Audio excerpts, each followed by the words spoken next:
West Ham 0, Liverpool 5. Wow. Wow.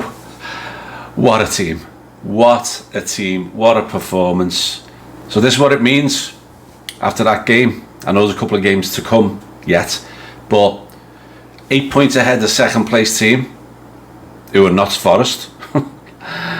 9 points ahead of Arsenal. 10 points ahead of Chelsea.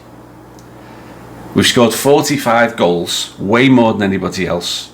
We've got a plus 28 goal difference, which is 9 more than anybody else, which in essence, could be looked at as an extra point when you're plus 9.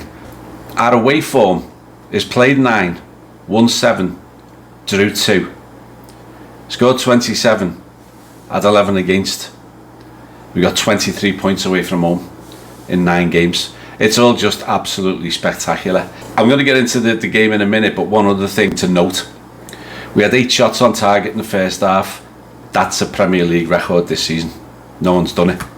Let's get into the first half. So it started with Luis Diaz was brought back in, no surprise there, and the midfield stayed the same, which I wasn't really surprised about either, because Harvey Elliott's not yet up to speed, Jota's not yet up to speed. Virtually from the first whistle, the game was set. It was Liverpool control versus West Ham looking like they didn't really have a clue about whether they should stick, twist, press, drop off. And because they didn't have any game plan, Liverpool just dominated from the first whistle. After 10 minutes, the goalkeeper was man of the match. He brought off like 3 cracking saves. A couple of them were really, really great saves. We did have a slip up right at the beginning. Andy Robertson did his now weekly error and the ball was taken off him. Fortunately for him, the attacker slipped when he was about to shoot. Otherwise we could have been 1-0 down. But other than that, and by the way, Andy Robertson had a great game after that, so I'm not picking on him. When it got to about 25 minutes and we're still 0-0, I had a fleeting thought, because we've seen it in the past, is this goalkeeper gonna have the game of his life? And then after about a second of thinking, I thought, no chance. There is no way that this team is gonna keep out this rampant Liverpool. And then sure enough, 30 minutes, Lucho tries a shot, it actually rebounds back to him and he buries it. And it was the most inevitable thing in the world. We were gonna score, and we did. And it was 1-0. 10 minutes later, after us having complete control again, Mo Salah does some incredible, amazing trickery with his feet, and then he prods it to Gakpo, and he just blasts it home, and it's 2-0. 4 minutes after that, the ball is knocked across the box by Curtis Jones. Mo takes a touch, no one closes him down, and this time the keeper should have saved it, but he doesn't, and Mo scores again. It's another goal and another assist in the same game for Mo Salah. It's another Premier League record. It's the 8th time this season he's done it. So we finished the first half with 11 shots and 8 on target to 3 shots and none on target for West Ham. They did have one reasonable effort. It was just after Gerald Kwanzaa came on for Joe Gomez, and I don't think the centre-backs were quite set. And their best player, Kumas, I think his name is, runs at them.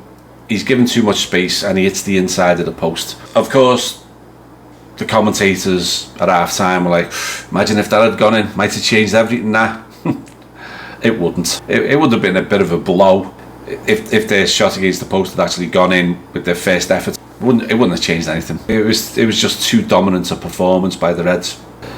So half time, it's 0-3. And their goalie was their best player. So the second half, their clueless manager, and he really is clueless. I've watched West Ham a few times this season.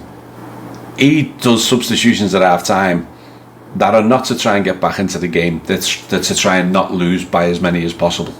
It's one-way traffic again. We're just dominating them.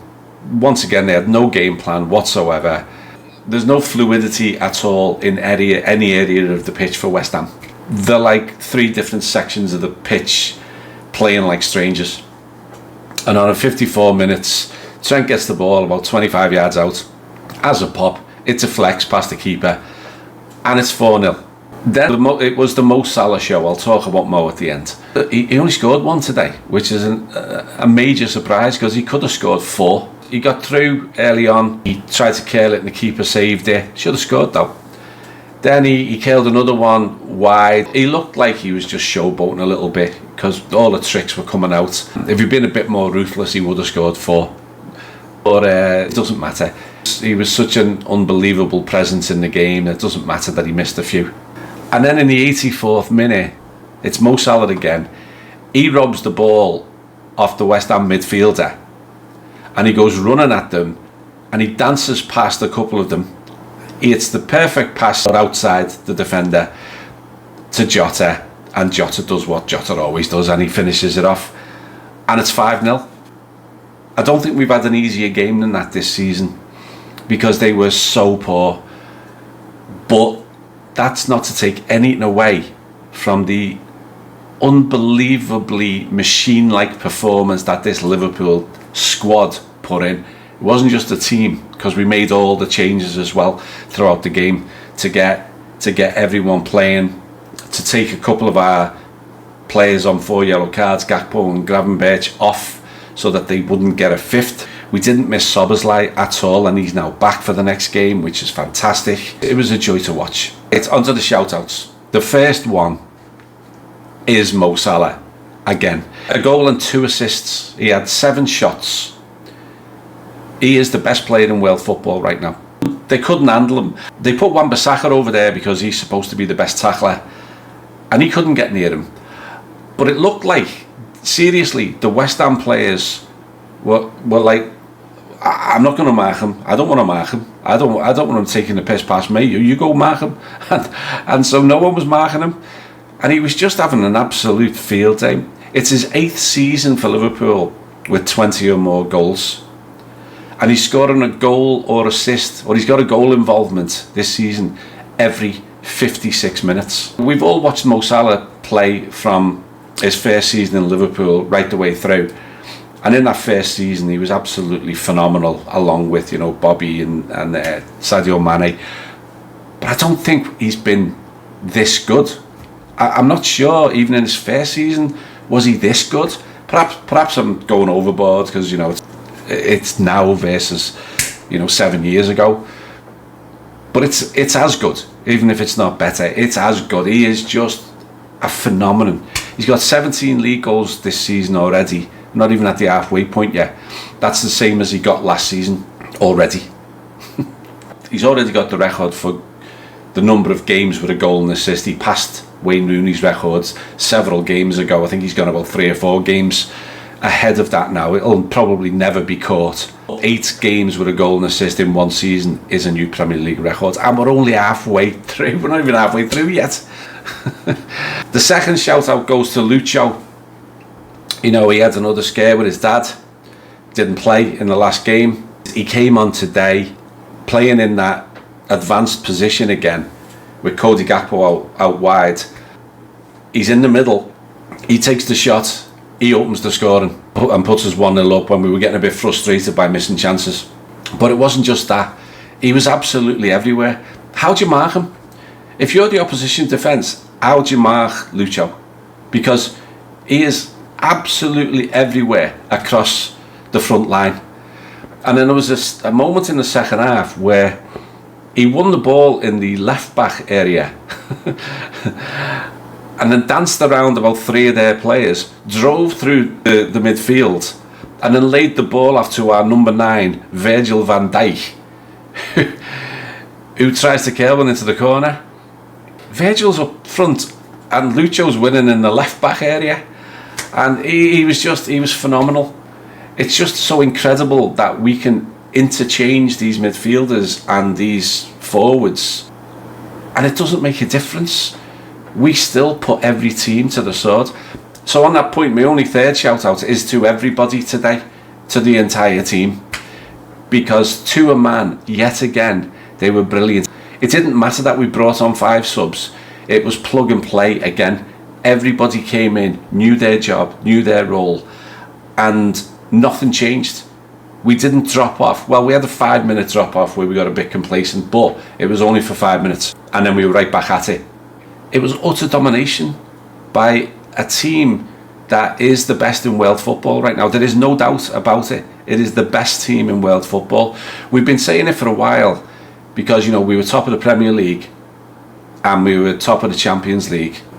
But these displays now, and remember Arne Slot at the beginning of the season said, you're not going to see the best of my team until we reach around November. Well, now we're a month past November, and this is the best that we have played all season, and it's getting better all the time. Oh, sound like the Beatles. I didn't mean that one, by the way. So, just to summarise, it was majestic, it was brilliant. We were untouchable, we were unstoppable. I'm not going to say slot machine. It was a machine at its optimum performance. And everyone else has got to look at that. You know, the others have got to play now. Arsenal have got to go away to Brentford. And the pressure is so much on them right now. It's not just that we win 5-0. You know, last game we scored 6 against Spurs at their place. Now we've scored 5 against West Ham at their place. It's got to be demoralising for our competitors who are going, oh my God, we can't afford to slip up. And Brentford have got a hell of a good home record. Arsenal will be fearing for tomorrow now, even more so. Had we got a draw or not played so well, it might give them a bit of a lift, but not a bit of it. Just, it's stunning to watch. I want to mention one thing before I sort of wrap up the video. I did something I don't normally do yesterday. I went on to a couple of West Ham YouTube sites to see what they had to say before the game. I went on 2 of them, and they were extended videos about the upcoming game and how they thought it would go and their thoughts about Liverpool. And I do want to give a shout out to the West Ham fans. I remember being at a game one time in a pub with a whole pile of West Ham fans, and they were a joy. They really were. We had a great time with them, unlike many other teams. I had a great time with them, loads of banter, and you know, shook hands and everything else. These 2 websites, I don't know the name of them. I didn't look at the names, but they were both unbelievably complimentary about Liverpool and the way we're playing. And they both different websites feared a cricket score. Now they know much more about West Ham than I do, but they thought if they could get away with a 3-0 or something like that, that it would probably be a good day for them. But I just want to shout out to the West Ham fans on these sites because they were incredibly complimentary about Liverpool and about Arne Slot and about the likes of Mo Salah and everybody else. So cheers for that. On to the next one. Man United at home. Oh, I can't wait. The first game of the new year. They're 14th and we are 8 points clear at the top. Before today we were 3-1 on to win the league, and they were I can't believe they weren't higher odds than this, but it was 1,000-1. And you know what, that just makes me so happy. We all lived through those years, didn't we? And that just makes me so happy that they are so shite and we are so utterly brilliant. We can't take it for granted, but the Kop is gonna be an absolute, Anfield is gonna be an absolute cauldron. And for us to put another marker down against a team that can't buy a win at the moment. So, to everybody, thanks for watching the videos. Please, if you're still watching this, please subscribe, because it really does help with all the YouTube algorithms and everything else.